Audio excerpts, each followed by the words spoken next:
Well, the clock is ticking for businesses, with JobKeeper payments winding back at the end of the month, and those facing tough times are being urged to get professional financial assistance.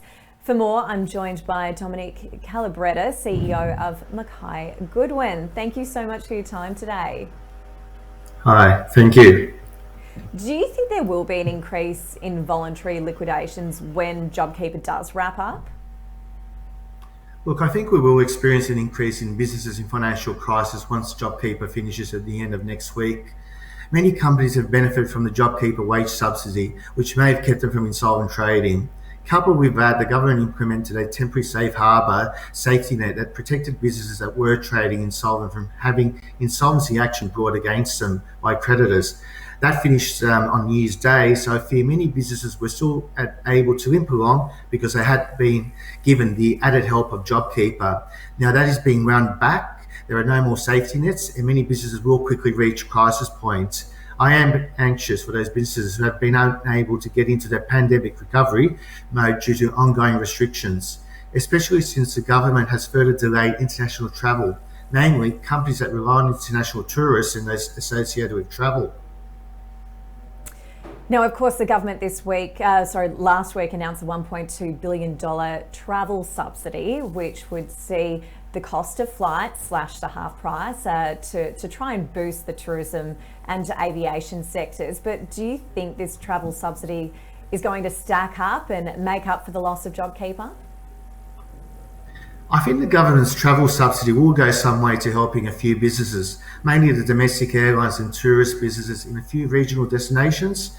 However, it is a very limited package, and it doesn't take into account other geographic areas or associated industries that rely on international visitors.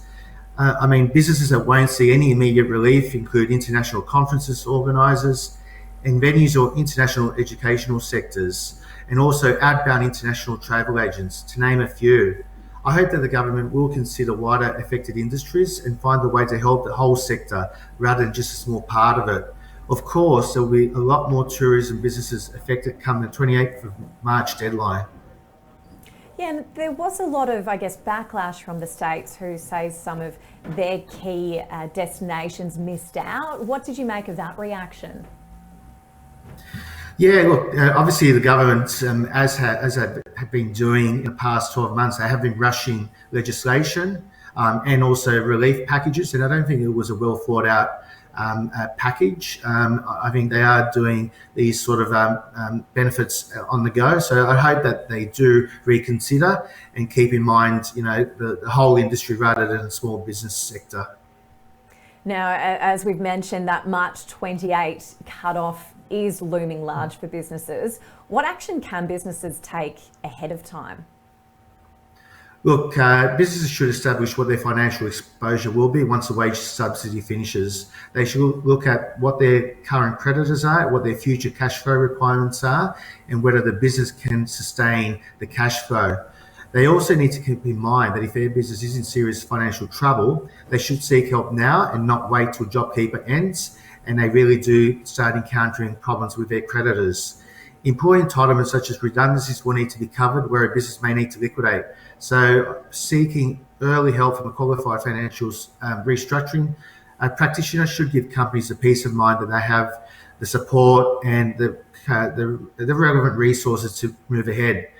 That's not to say that all impacted businesses will need to close their doors. There are many ways a business can restructure to keep it operational and on the path to recovery. In particular, maintaining the current management team and to consider all options available for the future. And do you think there is enough time for businesses, to implement what they need to ensure they can survive? Obviously, March 28 is going to come around very quickly. Look, the clock is ticking. However, there is always time. Businesses can undertake a self-audit or even undertake a health check tool, such as an online business health check tool like the one we offer to businesses. For example, using our tool, companies can undertake a general health check, looking at all elements of their operation, from accounting to sales to marketing, and also look at all the risks that they are currently facing and may face in the future. By undertaking that self-audit program, they can look at what needs critical, urgent action, and therefore they can take the relevant steps at the right time to make sure they don't suffer shortfall and need to close their doors. Again, if in doubt, the easiest thing to do is to contact their professional advisors and obtain assistance. Well, Domenic, thank you so much for joining us today and for giving us your insight. No problem. Thank you for having me.